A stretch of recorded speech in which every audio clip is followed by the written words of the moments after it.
I was 17 years old, sitting in the common room of St. Catherine's Home for Children in rural Montana, when Sister Margaret called my name. It was a Tuesday afternoon in late October, and I remember the exact moment because I'd been staring at the calendar on the wall, counting down the days until my 18th birthday. 53 days. That's all I had left before I'd be officially aged out of the system, thrust into the world, with nothing but a backpack full of donated clothes and whatever money I could scrape together from my weekend job at the hardware store in town. "Jackson, there's someone here to see you," Sister Margaret said, her voice softer than usual. She had that look on her face, the one adults get when they're about to deliver news they think might break you. I'd seen that look before, plenty of times. When they told me my caseworker was changing again, when they explained that another potential foster family had changed their minds, when they informed me that my mother, wherever she was, still hadn't tried to contact me after all these years. I followed Sister Margaret down the narrow hallway, past the dining room, where the younger kids were doing their homework, past the office where Father Rodriguez handled the paperwork that seemed to define our entire existence. We walked to the small visiting room at the front of the building, the one with the worn couch and the coffee table covered in magazines from 3 years ago. Standing by the window was a man I'd never seen before. He was tall, probably in his late 60s, with silver hair and the kind of weathered face that spoke of decades spent outdoors. He wore clean but faded jeans, work boots that had seen better days, and a flannel shirt under a tan jacket. "Jackson Hayes?" the man asked, turning to face me. His voice was rough like gravel, but there was something gentle in his eyes, something that looked almost like recognition, which made no sense because I was absolutely certain I'd never met this person in my life. "That's me," I said, staying near the door. In my experience, unexpected visitors meant unexpected problems, and I'd learned to keep my distance until I understood what was happening. "My name is Robert Sullivan. I'm an attorney from Billings." He reached into his jacket and pulled out a business card, handing it to me. I took it, examining the embossed lettering. It looked legitimate enough. "I've been trying to locate you for the past 3 weeks. You're a difficult young man to find." "I've been right here for the last 4 years, I said, probably with more attitude than necessary. But I was tired, worn down by years of instability and disappointment. If people wanted to find me, they knew where to look. Mr. Sullivan nodded, unfazed by my tone. "Fair enough. May I sit down? This is going to take a few minutes to explain."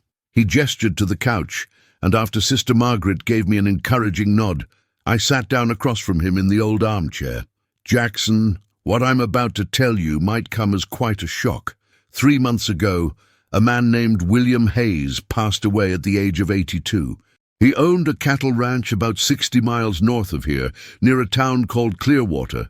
Do you know anyone by that name?" The name Hayes was my last name, but it was common enough that it didn't mean much. "No," I said. "Should I?" "William Hayes was your grandfather," Mr. Sullivan said, watching my face carefully for a reaction. "Your father's father, to be specific." I felt something twist in my chest, a mixture of confusion and anger that I'd become far too familiar with over the years. "I don't have a grandfather," I said flatly. "I don't have anyone. That's why I'm here." "You did have a grandfather," Mr. Sullivan corrected gently, "and from what I understand, he spent the last several years of his life trying to find you. Your father, David Hayes, was his only child. David left home at 21, against William's wishes. They had a falling out, the details of which I'm not entirely clear on. Your father moved to Seattle, met your mother, and you were born there about a year later. William hired private investigators over the years, trying to track David down, trying to reconcile.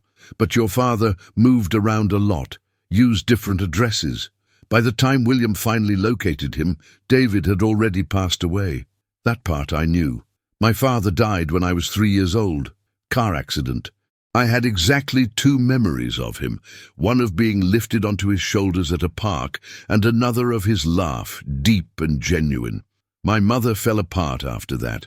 She tried, I think, for a few years, But addiction is a powerful thing, and eventually I ended up in foster care at age 7. She'd show up occasionally, making promises she couldn't keep, until one day she just stopped showing up at all. "My father died 14 years ago," I said, my voice tight. "If this William Hayes wanted to find me so badly, he had plenty of time." "He did find you, Jackson, about 6 years ago." Mr. Sullivan leaned forward, his elbows on his knees. "But you were 9 years old in the foster system, and your case was complicated. Your mother still had partial custody rights, even though she wasn't exercising them. William consulted with me and several other attorneys about the possibility of gaining custody or guardianship. The legal reality was harsh. He was an elderly man, a stranger to you, living alone on a working ranch. Social services determined that you were better off in the system, where you had access to consistent care, education, and services. The courts agreed. So he just gave up. The bitterness in my voice surprised even me. "No," Mr. Sullivan said firmly. "He never gave up. He couldn't take you out of the system, but he could make sure you were cared for. Do you know why St. Catherine's always seemed to have better resources than other group homes? Why you never had to worry about having decent clothes or school supplies? Why there was always enough food, always funding for activities?" I stared at him, pieces clicking into place in my mind. "The anonymous donor," I whispered. Sister Margaret had mentioned it before. How lucky we were to have someone who believed in the work they were doing. Someone who sent regular checks that kept the place running smoothly. "William Hayes," Mr. Sullivan confirmed. "He sent money every month for the last 6 years. He also received regular updates about your progress in school, your interests, your well-being. He wanted to reach out directly, wanted you to know who he was, but his attorneys, including myself, advised against it. We thought it might be confusing or disruptive. In retrospect, that might have been a mistake." I sat there in silence, trying to process what I was hearing. All this time, I'd believed I was completely alone in the world. I'd built an entire identity around being the kid nobody wanted, the one who had to be tough and self-reliant because there was no safety net. And now this lawyer was telling me that for the past 6 years, someone had been watching over me, caring about whether I had enough to eat and clothes that fit. Someone who shared my blood. "Why are you telling me this now?" I asked, my voice barely above a whisper. "If he's dead, what does it matter?" Mr. Sullivan reached into his briefcase and pulled out a thick manila envelope. "Because William Hayes left you everything, Jackson. The ranch, the land, the livestock, his savings, all of it. And he left you something else, too." He handed me a smaller envelope, this one cream-colored and sealed with wax. My name was written across the front in shaky but deliberate handwriting. He wrote this letter about a week before he died. He made me promise that if anything happened to him before he could meet you in person, I would deliver it to you myself and explain the situation. My hands were trembling as I took the letter. The weight of it felt impossibly heavy, like it contained more than just paper and ink. "I don't understand," I said. "A ranch? I don't know anything about ranching. I've never even been on a horse." "William knew that," Mr. Sullivan said. "He wasn't expecting you to become a rancher overnight. But he wanted you to have choices, Jackson. He wanted you to have something that was yours, something solid and real.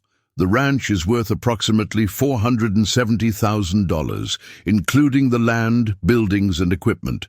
There's also about $63,000 in savings and investments. You could sell it, use the money for college, start a business, whatever you want.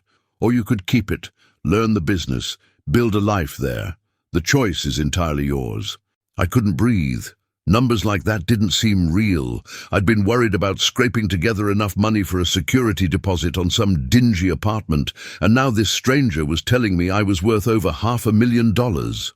"This has to be some kind of mistake," I said, "or a scam. This doesn't happen to people like me." "I assure you, it's completely legitimate," Mr. Sullivan said. He pulled out more papers, spreading them on the coffee table. "Here's the will, properly notarized and filed with the county. Here are the property deeds. Here are the bank statements. It's all real, Jackson.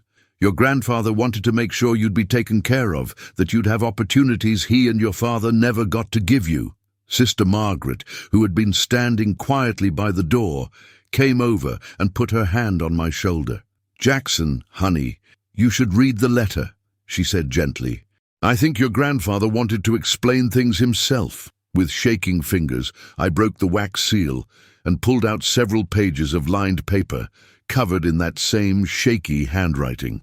I started to read, and William Hayes's voice seemed to come alive through the words. "Dear Jackson," it began, "if you're reading this, then I've run out of time to tell you these things in person, which is my biggest regret.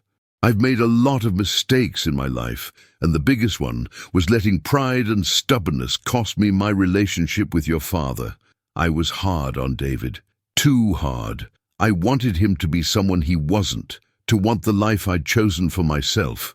When he told me he was leaving the ranch to pursue his own dreams, I said things I can never take back. I told him if he left, he shouldn't bother coming back. And he didn't." I had to stop reading for a moment, wiping at my eyes. Mr. Sullivan and Sister Margaret pretended not to notice. "I didn't know about you until after your father died," the letter continued. "When I finally found out I had a grandson, I moved heaven and earth trying to locate you. When I did and saw that you were in the system, it nearly killed me. I wanted to bring you home immediately, to give you the family you deserved. But the lawyers said it wouldn't work, that at my age and with my health issues the courts wouldn't approve it. They said I might make things worse for you, might disrupt the stability you had. So I did the only thing I could. I made sure you were taken care of from a distance, and I waited, hoping I'd live long enough to meet you when you were old enough to make your own choices." The letter went on for several more pages. William wrote about the ranch, about the life he'd built there over 50 years.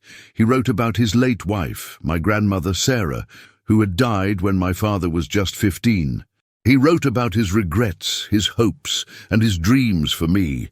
He described the land in detail, the way the mountains looked at sunrise, the sound of the creek that ran through the property, the satisfaction of honest work and simple living. He told me about the neighbors who had become like family, about the small community of Clearwater where everyone knew everyone else. "I'm not leaving you this ranch because I expect you to become a cowboy," he wrote near the end.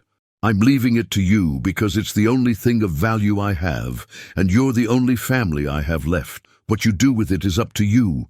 Sell it, keep it, turn it into something completely different. I don't care. I just want you to know that you come from somewhere, Jackson. You come from people who worked hard, who valued integrity and perseverance.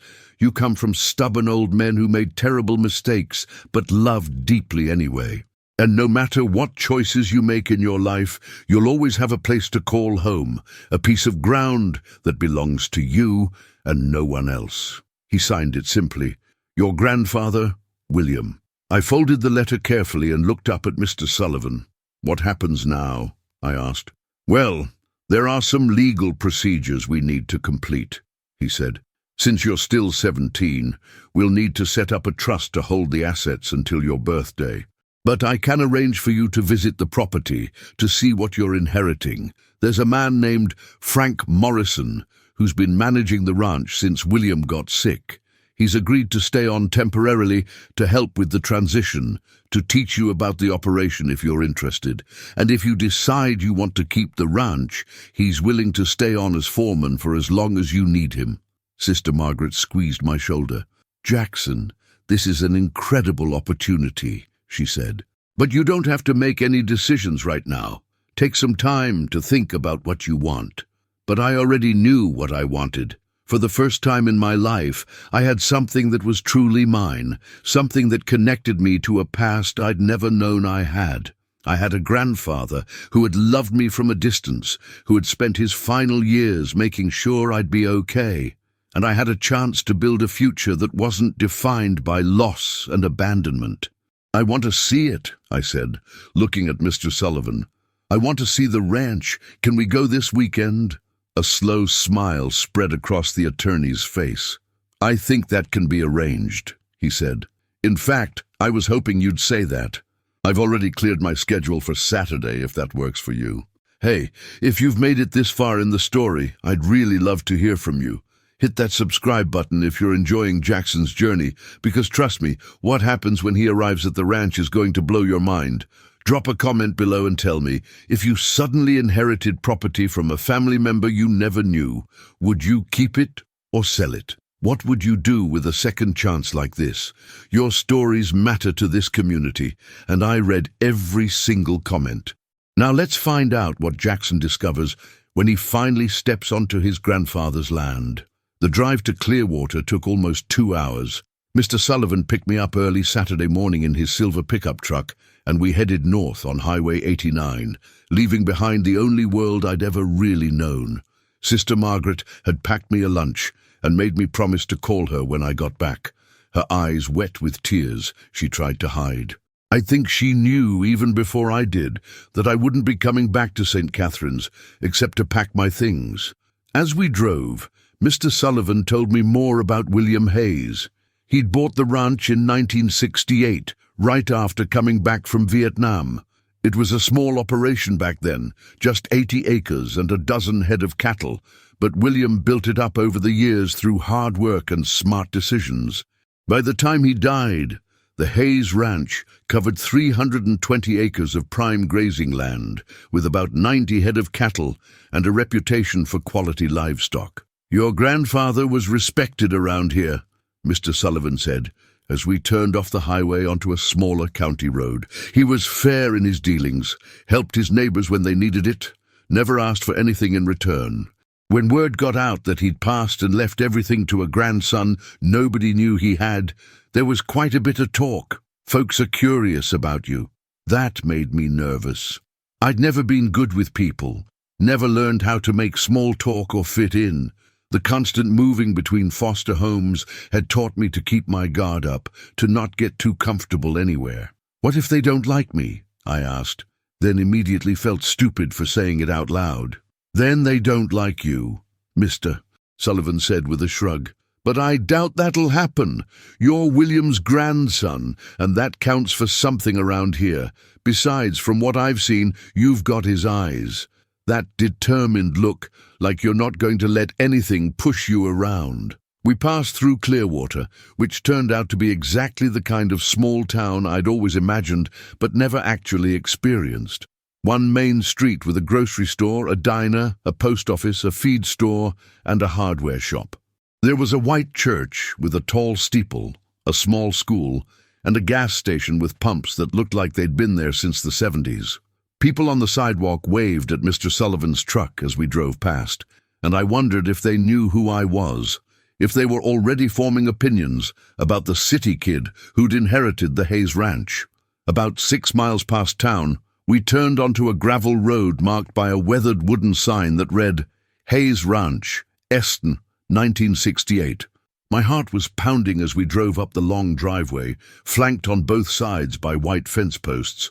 And then I saw it, and whatever breath I'd been holding came out in a rush. The house was a single-story ranch-style building with log siding and a green metal roof. It wasn't fancy, but it was solid, well-maintained, with a wide front porch that wrapped around 2 sides. There were rocking chairs on the porch and planters that still held the dried remains of summer flowers. Behind the house stood a large red barn, several smaller outbuildings, and a series of corrals and fencing that stretched toward rolling hills covered in prairie grass.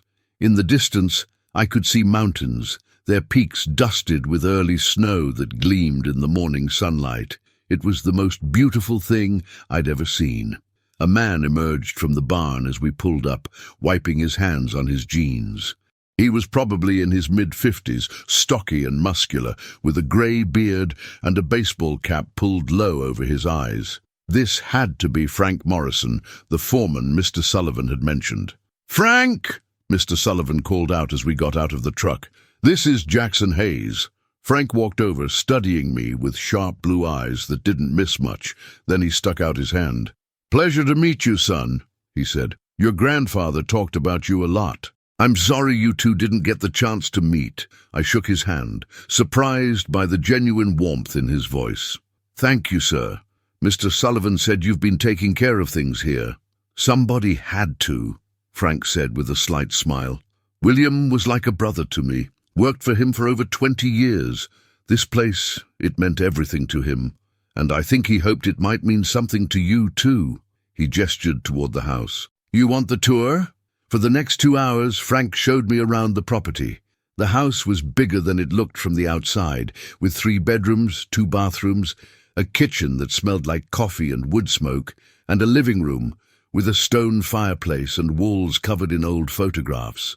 I found myself stopping in front of those pictures, seeing faces I'd never known but somehow recognized. My father as a boy, grinning with a fishing pole, my grandparents on their wedding day, and several recent photos of me, printed from what must have been the reports William received from St. Catherine's, school pictures, shots from a field trip to the Science Museum, one of me working at the hardware store. He'd created a whole wall dedicated to me, tracking my life from a distance. He'd sit here every evening, Frank said quietly, standing beside me, looking at these pictures, wondering what you were doing, hoping you were okay. It ate at him, not being able to be part of your life. I couldn't speak. The lump in my throat was too big, the emotions too complicated to sort through.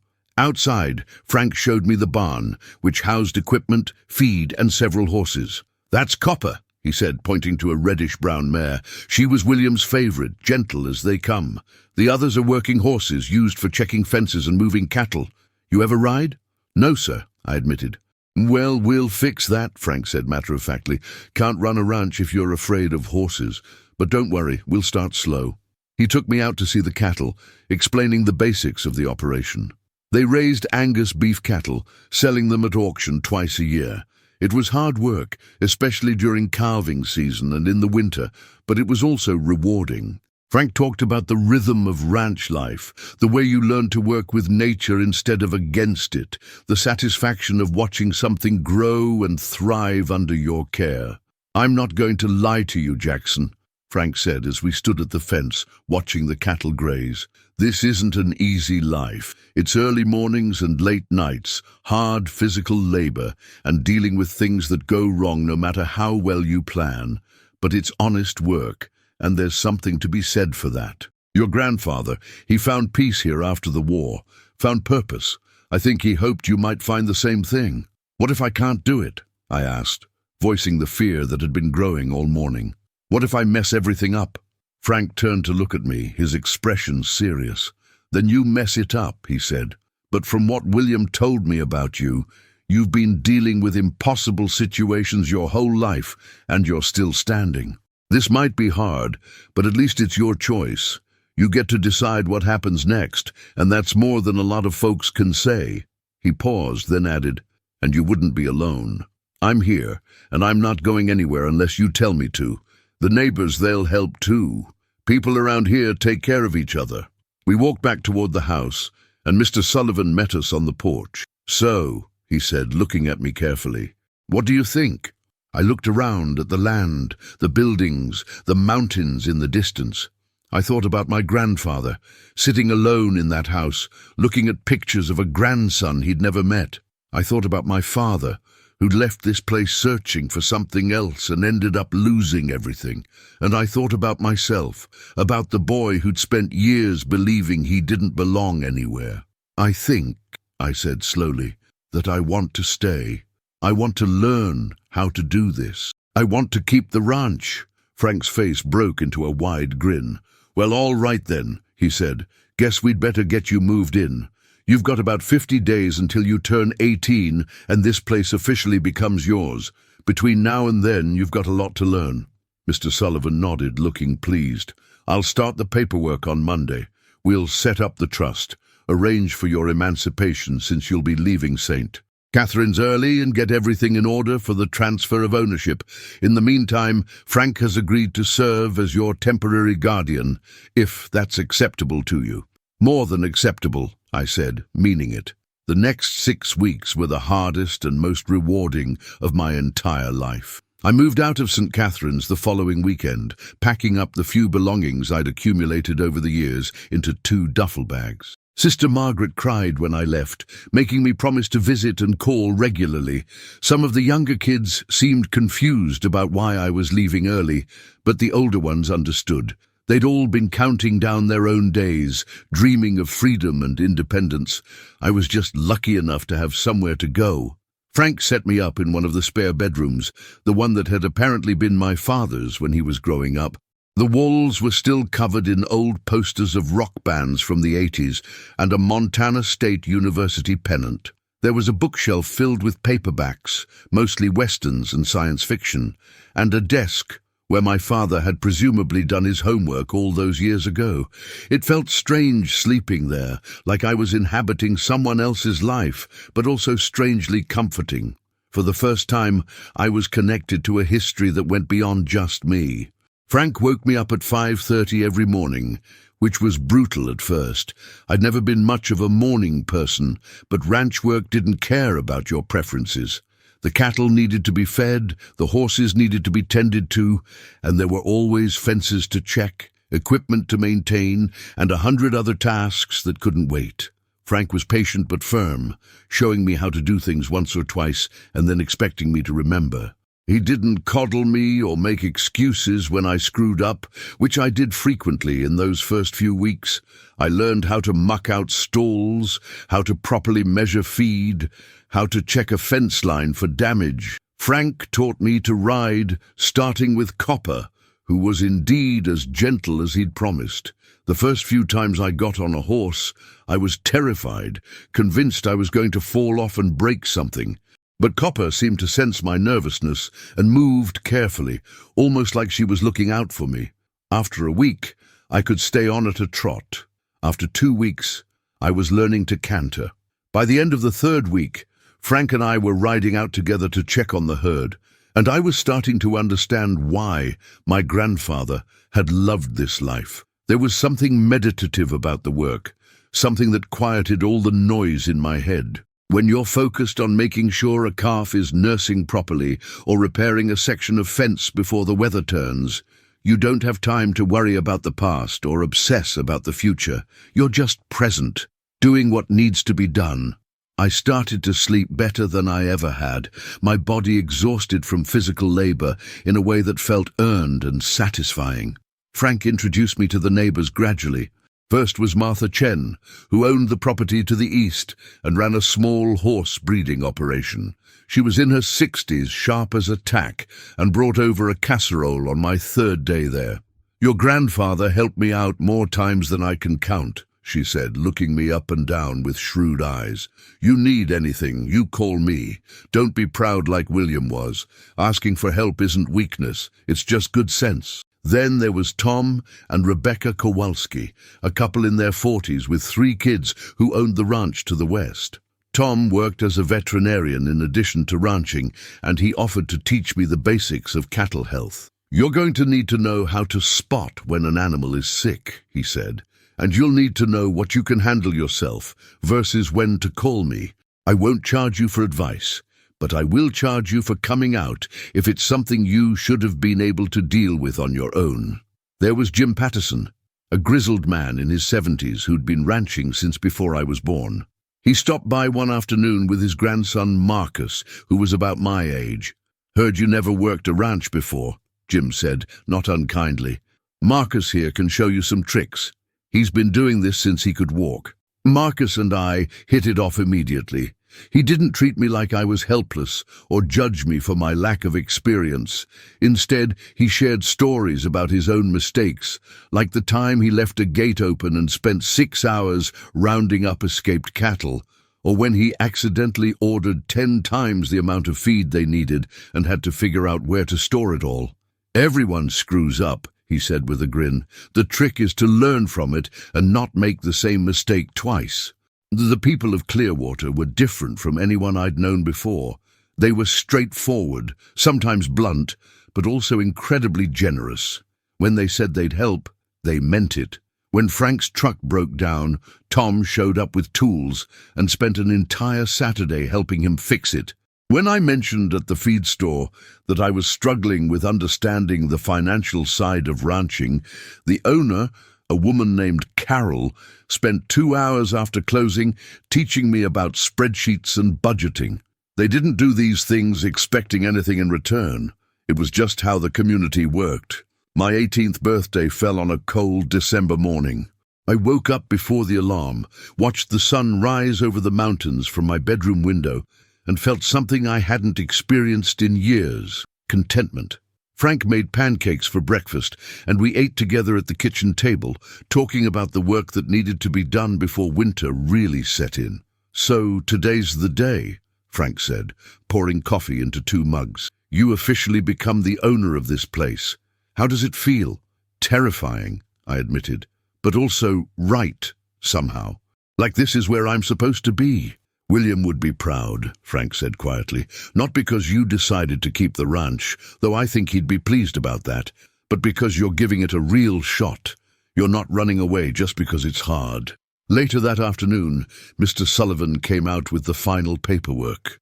We sat at the dining room table while he walked me through everything I was signing, all the legal documents that transferred ownership from William Hayes's estate to me. It felt surreal, putting my signature on deeds and titles, officially becoming a property owner at 18 years old. "There's one more thing," Mr. Sullivan said when we were finished. He pulled out a wooden box I hadn't seen before. "William left specific instructions that you were to receive this on your 18th birthday. He slid it across the table to me. Inside the box was a silver pocket watch engraved with the initials WH on the cover. There was also another letter, shorter than the first one. I opened it with shaking hands. "Jackson," it read, "if you're reading this, then you've decided to give the ranch a chance, and for that I'm grateful beyond words. This watch belonged to my father and his father before him. It's been passed down through 3 generations of Hayes men, and now it's yours. We're not a fancy family, we don't have much in the way of heirlooms or treasures, but we have this. It's a reminder that time is the most valuable thing we have, and we should spend it on what matters. I wasted too much of my time on pride and stubbornness, and I lost my son because of it. Don't make my mistakes. When you care about someone, tell them. When you're wrong, admit it. When you have the chance to build bridges instead of walls, take it. The ranch will teach you a lot about hard work and persistence, but the most important lessons in life come from the people around you. Pay attention to them, learn from them, and know that somewhere, somehow, I'm proud to be your grandfather. Make this life your own, Jackson. Don't live it for me or for your father or for anyone else. Figure out what makes you happy and chase it with everything you've got. Love, William." I sat there holding the watch, feeling its weight in my palm, and finally let myself cry. Not sad tears exactly, but something more complicated. Grief for the grandfather I'd never met, gratitude for the gift he'd given me, and hope for the future I was just beginning to build. Frank put his hand on my shoulder and didn't say anything, which was exactly what I needed. Mr. Sullivan quietly gathered up his papers and let himself out, giving me space to process everything. After a while, I wiped my eyes, put the watch in my pocket, and stood up. "Come on," I said to Frank. "We've got evening feeding to do." He smiled. "That we do, boss. That we do." The first winter on the ranch taught me more about myself than all the previous 17 years combined. When the temperature dropped below 0 and the wind cut through every layer of clothing I owned, I learned that I was tougher than I'd given myself credit for. When a blizzard hit in mid-January and Frank and I had to spend 16 hours straight making sure the cattle had access to food and water, breaking ice and hauling hay in near whiteout conditions, I learned what real exhaustion felt like. And when we finally got back to the house, half frozen and completely spent, and Frank clapped me on the back and said, "You did good today, kid," I learned what earned respect felt like. Spring brought new challenges. Calving season started in late March, and suddenly I understood why Frank had warned me about sleepless nights. We had to check on the pregnant cows every few hours, watching for signs of trouble, ready to assist with difficult births. The first time I helped deliver a calf, my hands were shaking so badly I was afraid I'd mess something up. But Frank talked me through it, his voice calm and steady, and when that calf took its first breath and struggled to its feet, I felt a surge of pride that was completely unlike anything I'd experienced before. Not everything went smoothly. We lost 2 calves that spring despite our best efforts, and one of the older cows developed an infection that Tom Kowalski had to treat aggressively. There were days when equipment broke down at the worst possible time, when the weather refused to cooperate, when I made stupid mistakes that cost us time and money. But there were also moments of unexpected beauty. Watching the sunrise paint the mountains gold, seeing a hawk circle overhead while I was mending fence, finding wildflowers blooming in unexpected places after a rain. Marcus became my closest friend, which was a strange experience for someone who'd spent most of his life keeping people at arm's length. He'd come over on weekends and we'd work together, talking about everything and nothing. He was planning to go to college in the fall to study agricultural science, hoping to bring new techniques back to his family's ranch. He encouraged me to think about taking some online courses too, pointing out that ranching was changing and the successful operators were the ones who combined traditional knowledge with modern technology. "You don't have to do this the same way your grandfather did," Marcus said one afternoon while we were fixing a gate. "Respect where you came from, sure, but don't be afraid to try new things. Maybe you install solar panels, maybe you start direct-to-consumer beef sales online, maybe you diversify into agritourism. The land can support lots of different dreams." His words stuck with me. I started researching, reading everything I could about sustainable ranching practices, regenerative agriculture, and small business management. I set up a basic website for the ranch, nothing fancy, just information about our operation and our philosophy. To my surprise, people responded. I got emails from folks interested in buying beef directly from us, bypassing the traditional auction system. By summer, I'd developed a small but steady customer base of people who wanted to know where their food came from and were willing to pay a premium for quality, ethically raised meat. Frank watched all of this with a mixture of amusement and approval. "You're turning into a real entrepreneur," he said one evening while we were going over the books. William would have gotten a kick out of this. He was traditional in a lot of ways, but he always said the ranchers who survived were the ones who adapted. In August, I made the drive back to Missoula to visit St. Catherine's. Sister Margaret nearly squeezed the life out of me when I walked through the door, and the kids who remembered me wanted to hear all about ranch life. I brought pictures on my phone, showing them the horses and the cattle, the mountains and the big sky. Some of the younger kids seemed to think I was living in a Western movie, which made me laugh. "You look different," Sister Margaret said when we had a quiet moment alone. "Older, yes, but also settled, like you've found where you belong." "I think I have," I admitted. "It's not what I imagined for myself, but then again, I never really let myself imagine anything before.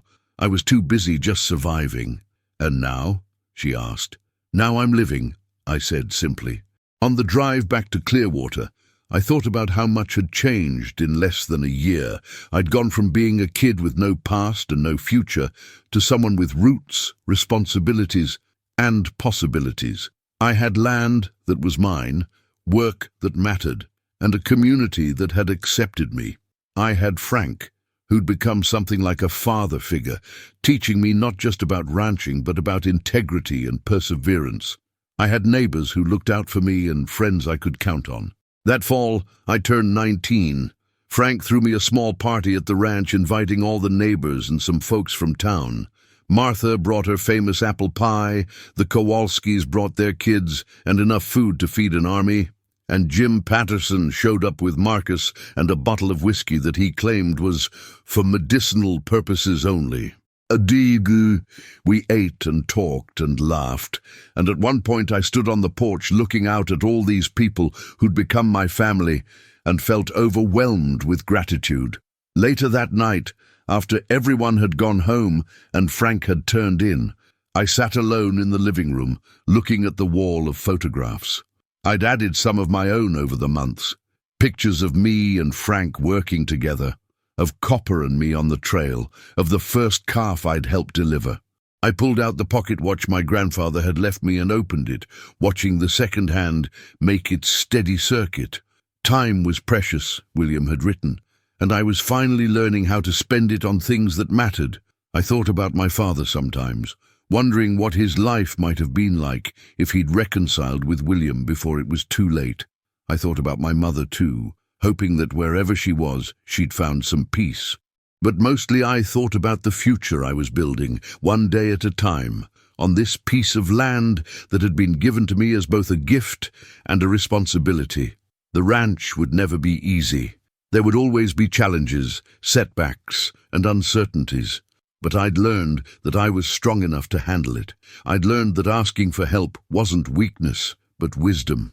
I'd learned that family wasn't just about blood, but about the people who showed up when you needed them and who trusted you to do the same. As I sat there in the quiet house, listening to the wind outside and the old buildings settling around me, I realized something important. I'd spent so much of my life feeling like I was on the outside looking in, like I didn't quite fit anywhere. But I wasn't on the outside anymore. I was home. The next morning I woke up before dawn like always, pulled on my work boots and headed out to start the day. There were cattle to feed, fences to check, and 1,000 other tasks waiting for me. But as I walked toward the barn with the mountains turning pink in the early light, I found myself smiling. William Hayes had given me more than land and money. He'd given me a chance to become someone, to build a life that meant something, and I wasn't going to waste it. Thank you so much for sticking with Jackson's story all the way to the end. If this journey touched your heart the way it touched mine telling it, I'd be honored if you'd hit that subscribe button. This channel is all about stories of resilience, second chances, and finding your place in the world, and I'd love for you to be part of our community. Here's what I want to know from you. What's the biggest lesson you took away from Jackson's story? Was it about the importance of family, even when it comes late? About taking chances on yourself? About the value of hard work and honest living? Drop your thoughts in the comments below. And if you've ever had a moment where everything changed for you, where life gave you an unexpected second chance, please share your story. This community is built on supporting each other, and your experiences might be exactly what someone else needs to hear today. Remember, it's never too late to find where you belong. It's never too late to build something meaningful, and it's never too late to become the person you were meant to be. Thanks for being here, and I'll see you in the next story. Take care of yourselves and take care of each other.